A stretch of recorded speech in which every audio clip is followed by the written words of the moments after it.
Industry ने शान को मनहूस करार दे दिया। लॉलीवुड के नामवर डायरेक्टर सैयद नूर ने इंकशाफ किया है कि नाकामी के दौर में फिल्म इंडस्ट्री के लोग अदाकार शान शाहिद को मनहूस कहा करते थे, जिसके बाद शोबिज़ इंडस्ट्री में हलचल पैदा हो गई और इस बयान पर तरह तरह के तबसरे किए जा रहे हैं। अरमगान शाहिद अल मरूफ शान शाहिद माजी की नामवर फिल्मी शख्सियात रियाज शाहिद और नीलो बेगम के बेटे हैं। शान ने फिल्मों का आगाज बचपन में चाइल्ड स्टार की हैसियत से चंद छोटे छोटे किरदार करके किया।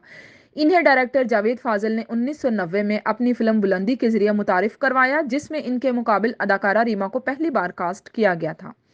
इस फिल्म ने शानदार कामयाबी हासिल की, जिसके बाद शान पर फिल्मों के दरवाजे खुलते चले गए। लेकिन एक वक्त ऐसा भी आया कि जब इनकी फिल्में यकसानियत का शिकार हो गईं। सुल्तान राही के इंतकाल के बाद फिल्म इंडस्ट्री ने इनके हाथ में कलाशनकोफ थमा दी, जिससे शान एक ही किस्म की फिल्में करते चले गए। इब्तिदा में तो इनकी चंद फिल्में कामयाब हुईं, लेकिन बाद में फिल्मी शायकीन ने इन्हें मुस्तरद कर दिया और वो घर बैठ गए। शान जिस भी फिल्म में काम करते वो नाकामी का शिकार हो जाती। कोई भी प्रोड्यूसर शान शाहिद के नाम पर सरमायाकारी करने के लिए तैयार नहीं था। सैयद नूर ने अपने इंटरव्यू में उसी जमाने की बात करते हुए बताया कि उस वक्त शान की बेशुमार फिल्में फ्लॉप हुई थी, इसीलिए डायरेक्टर और प्रोड्यूसर इन्हें मनहूस करार देकर कास्ट करने से कतराने लगे। जो लोग अरूज के दौर में शान के आगे पीछे होते थे, अब वो भी इनका नाम सुनने के लिए तैयार नहीं थे।